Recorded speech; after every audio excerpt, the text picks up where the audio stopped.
One of the big shifts we've seen here in Connecticut is the New York City dwellers moving into the Connecticut suburbs. But what are these people doing? Where are they looking? What are they looking for? I'm going to give you some tips on what you should be paying attention to when you make your move.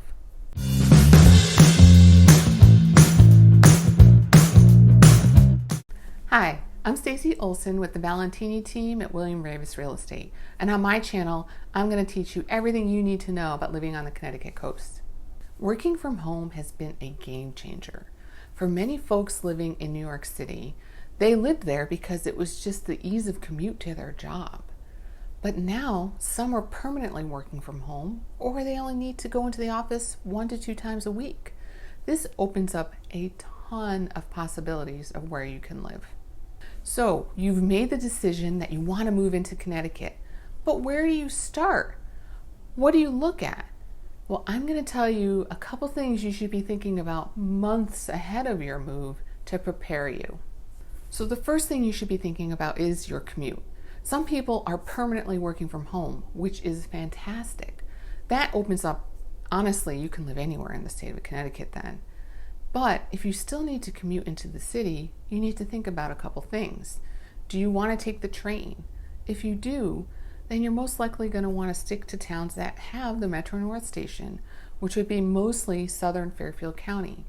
But if you do plan on driving in a couple times a week, then you probably can go more northern Fairfield County and even into parts of New Haven County, because it is between an hour to 2 depending on the traffic. But if you're willing to do that, then it does open up more options for you. Another important thing to think about is if you have a family with school-age children, you're definitely going to want to look into the school district. In general, Connecticut's public schooling is very highly rated, so you really can't go wrong. But you really should do your homework. Look at some websites like greatschools.org or niche.com, and they can break it down by different categories, because something that might be important to you might not be important to another family. So you really need to just kind of do a little research on your own.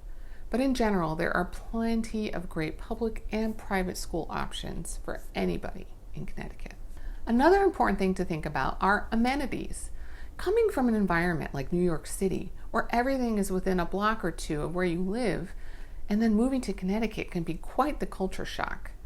There are many towns in Connecticut where you cannot get to the grocery store in less than 15 minutes. So you need to figure out what's important to you. Do you want to be close to parks? Have easy access to hospitals, shopping?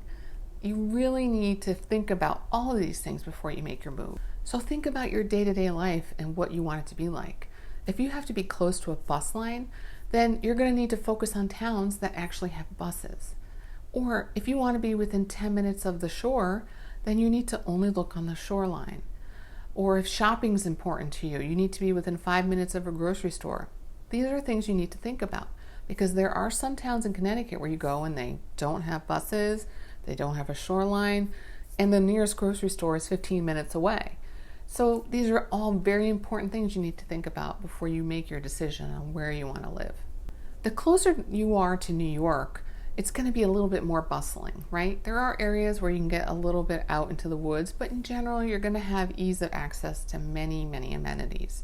But the further inland you get to Connecticut, it's going to get a little bit more quiet and have a slower pace of life. So you just need to decide what's important to you.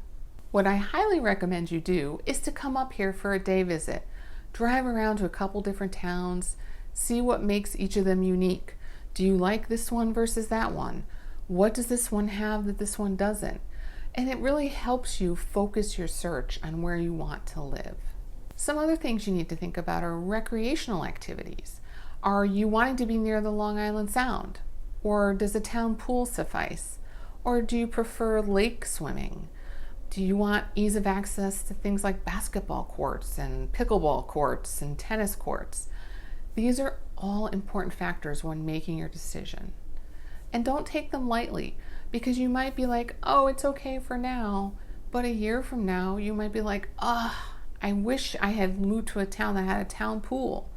So, you really should make a list of pros and cons, drive around, see what town has what, and figure out which one best suits you before you ever start looking for a house. Owning property is another one. This can be a brand new situation for many people that are moving from New York City, especially if they grew up their whole life there. They've never really owned property. So who's going to have a lawnmower or a landscaper? Like, they just don't think about these things. But when you move to Connecticut, most likely you're going to get some type of property with your home purchase. Not always, but sometimes. And this comes with maintenance costs. Whether it's, like I said, buying a lawnmower or hiring a landscaper, these are all things you need to think about.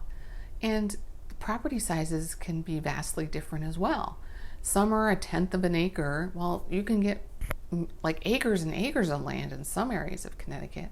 So it's just what your comfort level is and how much work you want to put into that. Most folks are looking to move from New York into Connecticut to save some money.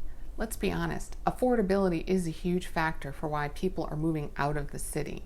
Rents are sky high there, and you can own a home in Connecticut for the same or less than you're paying in rent. And when you own a home, you're building equity.